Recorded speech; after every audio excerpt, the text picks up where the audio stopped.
সম্মানিত দর্শক, এই ভিডিওতে আমি আপনাদেরকে কিছু যুক্তবর্ণ কিভাবে লিখতে হয় দেখাবো।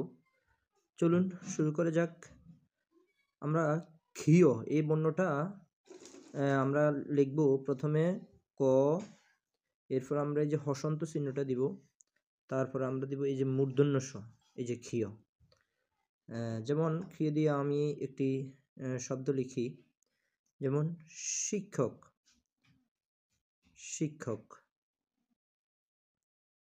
শিক্ষক এরপরে আমি আপনাদেরকে দেখাবো হয় ম, হয় হ, এরপর আমি যে হসন্ত চিহ্নটা দিব, এরপর ম দিব, বাস। যেমন এটা দিয়ে আমি একটা শব্দ লিখব, যেমন ব্রাহ্মণবাড়িয়া। ভয়ে এই যে র ফলা দিব এখান থেকে, আকার, এরপরে হ, হসন্ত ম, এরপরে মূর্ধন্য ন, ব্রাহ্মণ বাড়িয়া, একটা শব্দ লিখলাম। আচ্ছা, এরপর আমি আপনাদেরকে দেখাবো তয়েত। ত, হসন্ত, আবার তয়েত। এটা অনেকটা ওর মতো দেখা যায়, অনেকে এই বর্ণটা তয়েত না লিখে ও লেখেন, এটা আপনার অর্থে চেঞ্জ হয়ে যাচ্ছে।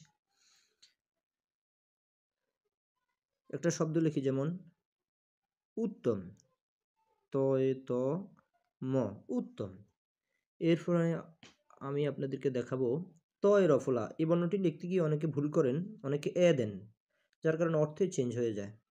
যেমন ত, এরপরে এখানে হসন্ত দেওয়ার প্রয়োজন নেই, এরপরে ডাইরেক্ট রফলা দিব, এই যে। হ্যাঁ, যেমন যেমন ছাত্র, ছয়াকার, এরপরে তয়ে রফলা, ছাত্র। এরপরে আমি আপনাদেরকে দেখাবো যেমন এই যে বর্গীয় জয়ে ইয়, বর্গীয় জয়ে ইয়, বর্গীয় জ হসন্ত দিব, এরপরে ইয় দিব।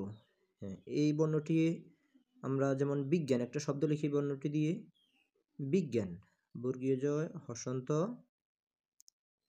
এরপরে ইয়, আকার দন্তন্য, বিজ্ঞান। এরপরে আমি আপনাদেরকে দেখাবো ইয় বর্গীয় জ, ইয় হসন্ত, বর্গীয় জ। এটা দিয়ে একটি শব্দ লিখি, যেমন গঞ্জ, গ, এরপরে ইয় হসন্ত, বর্গীয় জ, গঞ্জ।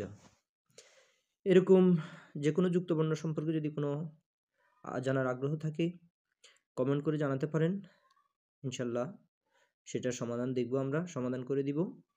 তো ভিডিওটি ধৈর্য সহকারে দেখার জন্য অনেক ধন্যবাদ। ফলো দিয়ে সাথে থাকুন।